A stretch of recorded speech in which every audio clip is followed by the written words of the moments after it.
Óreglulegar fleirtölumyndir. Irregular plurals. Hljóðvarp. The I shift is a second vowel shift in Icelandic that affects the following sounds in plural nouns.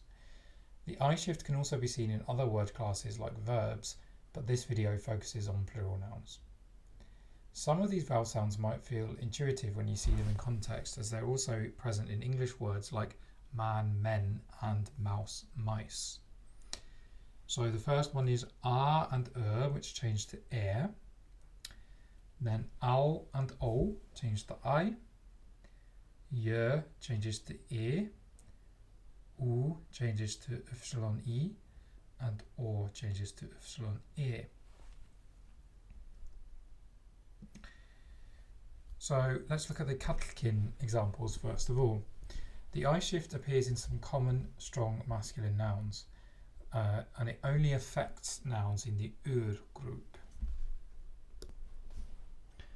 As you can see, with the exception of the words highlighted in orange like men and bræður, which are irregular, they all form their plurals with So maður, men, that's a bit unusual, but you can see the parallel to English there, so it should be fairly easy to remember. Köttur, kettir. Cat, cats. Þáttur, þættir. Þáttur means like a chapter or a part of something, or sjónvarpsþáttur means a TV show. So that's a fairly common one. Bróðir, bræður. That's irregular because the plural ending is The same thing with fótur, foot, fætur, feet. Then you have fjörður, firðir, fjord, fjords, björn, birnir, bears, sonur, synir, son, sons.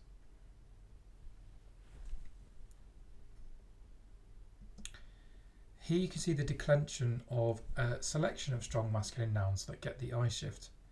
All of these nouns have as their plural ending too. The forms highlighted in orange show the I shift. So as you can see, if they get the I shift in the plural, they also get it in the dative singular. Basically, they get it in all forms with an ending, hence the name I shift. So this means that in the dative plural, they don't get I shift because the ending is So kettir, ketti in the plural there, nefnifall and þolfall, and then it's also in the þágufall eintala, ketti again. Þættir, þætti. Firðir, firði. So you can see that the rule for forming the accusative is the same as for any other strong masculine noun. You just take the R off of the end and that gives you your accusative form. Just remember that you have that I shift. The I shift also appears in some strong feminine nouns. These typically have au, o, u, or in the stem. A couple of these nouns with double T, for example dóttir and nótt, lose their second T in the plural.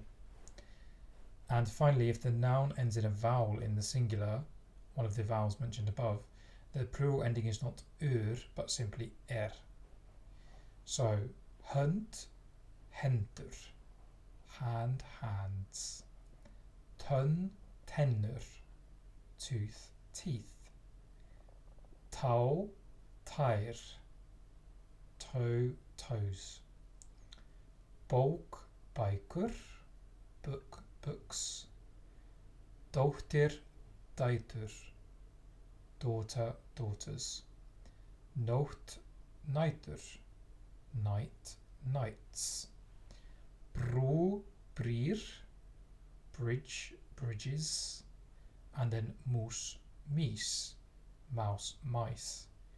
So you can see that some of these are similar in English. They also have an irregular plural.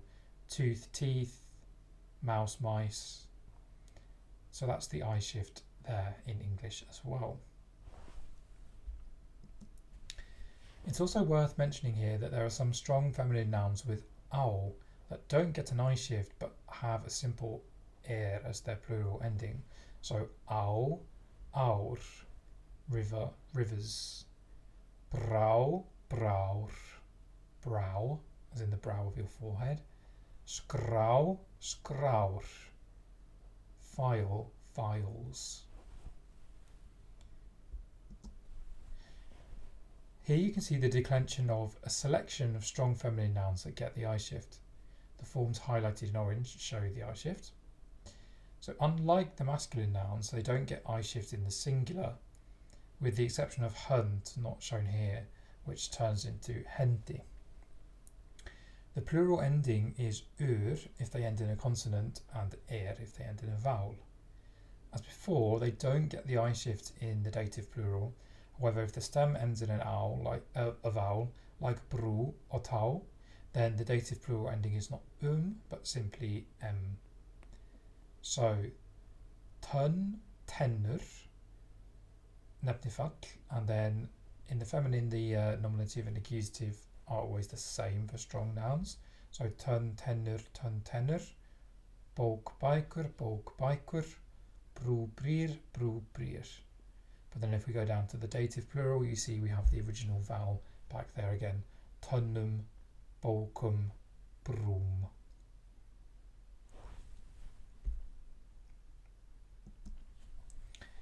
This slide shows some nouns with completely irregular plurals.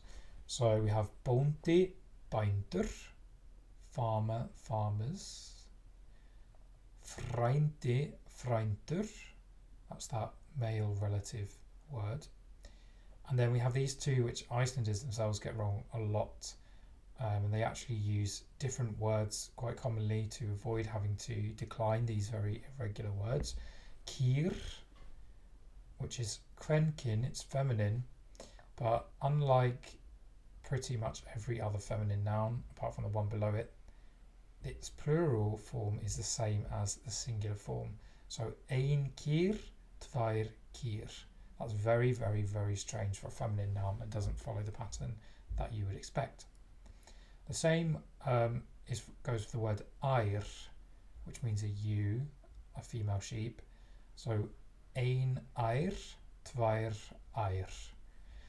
You're not likely to really have to use these words, but it's good to just be aware of them in case they come up. Obviously, Iceland is quite an agriculturally focused country, particularly cows and sheep, so you may well come across these words even if you don't use them yourself. But good to know that they exist.